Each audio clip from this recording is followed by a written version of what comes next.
にちは、あいです。今日はマーガレットを使って、気持ちが明るくなるような寄せ植えを作成したいと思います。これからの時期、次々と開花する様子に春の訪れが感じられるかと思います。ぜひ動画をご覧いただき、参考にしていただければと思います。今日は少し大きめのプランターを用意しています。素材はブリキになります。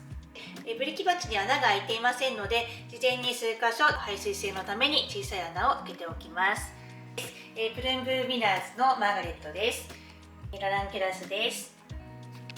チェイランサス、コロニラ・バレンティナ・マリエガータ、オレアリア・リトルスモーキー、リコンドラ・シルバーフォールズ、配置のイメージです。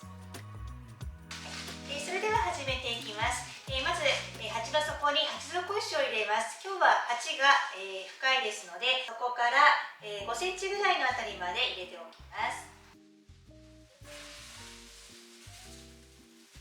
続いて草花用の培養土を入れます。容器のだいたい半分ぐらいのあたりまで入れておきます。それではまず主役のマーガレットから植え付けしていきます。今日はプルームミナーズのマーガレットシンプリーコーラルというものを用意しています。お花の色が次々と変わっていくのが特徴のマーガレットですね。30センチぐらいの幅で大きく育つというふうにラベルには記載されていますので、今回は2鉢用意して、割とゆったりとお花が次々と咲くような感覚で植え付けしていこうと思います。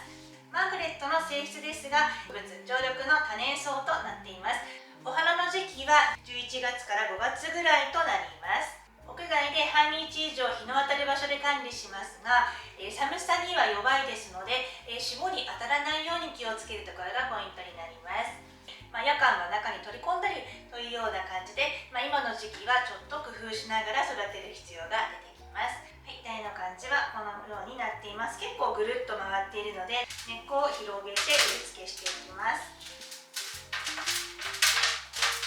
マーガレットは夏の時期が苦手になります。高温多湿が苦手になりますので、その時期が休眠期となります。蒸れに弱いですので、管理方法としてはお花が終わってきた頃、だいたい梅雨ぐらいの時期ですね、お花の茎の部分ですね、下の方でバッサリカットして、秋のお花を楽しむようにします。それでは配置していきます。後方のうちに2つ入れていきます。2つ目も同様ですね。お花が咲いている時期は液体肥料を週に1回、あとは観光性の肥料ですね、粒状の肥料も月に1度与えていくようにします。蒸れの原因になりますので、内側の葉っぱで混みすぎている部分など見つけたら手で取るようにします。また終わった花柄は花首の根元で、この花首の根元の部分でカットするとまた次のお花が出てくるので、その繰り返しになります。それでは後方に2つ配置しています。綺麗に見えるように、縦の向きではなく若干ですけれども斜めに倒した感じで配置しています。続いてラナンキュラスを入れていきます。年末頃から園芸店には並び始めますが、お花の時期は4月から5月ぐらいまで春のお花となってきます。高温多湿が苦手なので、一年草として扱われますね。混み合っている葉っぱは今後蒸れの原因になってきますので、あまりにも葉が茂りすぎて混み合っている場合は風通しを良くするために少し取り除いても大丈夫です。あまり根っこを崩しすぎないようにして配置します。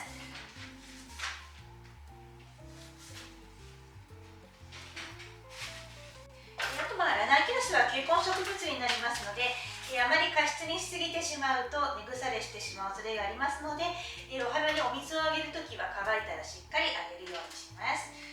2ポット目も同様に、軽く肩の土とフルバを取ったら配置していきます。夜間など霜に当たりそうなほど寒い日は、中に取り込むなど霜よけ対策に気をつけた方が良いです。3株目も同様に配置していきます。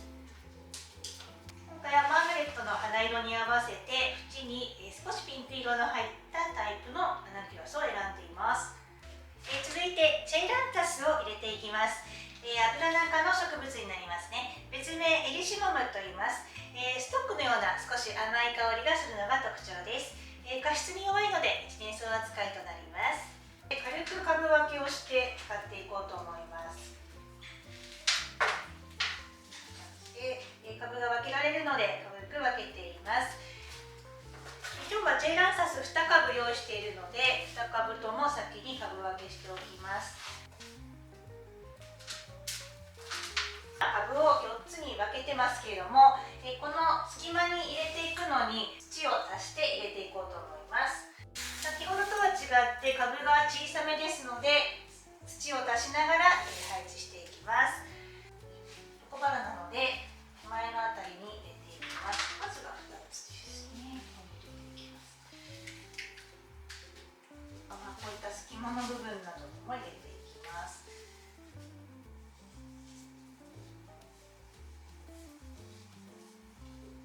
続いてカラーリーフを入れていきます。コロニラ・バレンティナ・バリエガータです。先ほどの黄色と同じく薄いクリーム色のカラーリーフを配置していきます。マメ科の植物になりますね。常緑の植物なんですけども、こちらもお花が咲きます。お花の時期は4月から5月ぐらいにですね、黄色いお花も楽しむことができます。マメ科なのでやや腐食が好きではありませんので、軽く肩の土を落として根っこを切らないように気をつけながら配置していきます。それでは、2ポットあるので、この緑のちょっと混み合って見えるような場所ですね、緑が重なっているようなところに入れていきたいと思います。コロニラ・バレンティナ・バリエガータという名前がついていますが、バリエガータというのは斑入りという意味になりますので、いろんな植物にバリエガータとついているものは斑入りの植物というふうに覚えていただくと良いと思います。もう一株は後方に入れています。続いてシルバーリーフを2つ入れていきます。オレアリやリトルスモーキーです。2箇所に使っていきます。後方の位置にまずは入れていきます。目立たないですけれども、脇役としてかなり使っていただける植物になってきます。続いてシルバーリーフも1株入れていきます。今度はディコンドラシルバーフォールズです。這うような感じでグラウンドカバーとして使っていただけるような植物になります。伸びていくことを考えて、手前の位置に入れていきます。配置が全て終わったところですね。これから土入れをしていきます。後ろの感じはこのようになっています。この後しっかりと土入れをしていきます。土入れが終わったら株元にバークチップでマルチングをしていきます。マルチングをしたら完成です。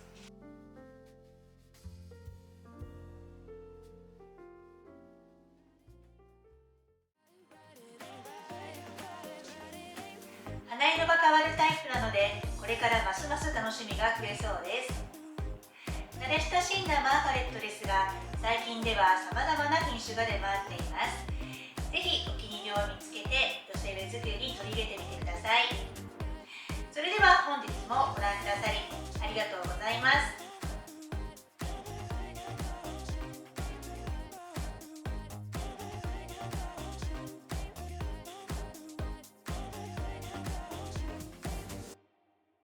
お知らせです。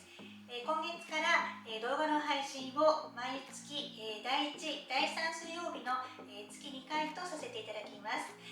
今後はさらによりよく動画が撮れるように私自身もスキルアップして精進していきたいと思っています。毎週の動画を楽しみにしていてくださる方には大変申し訳なく思いますけれども、今後はさらに良い動画を楽しみにしてご覧いただければと思いますので、どうぞ引き続きよろしくお願いいたします。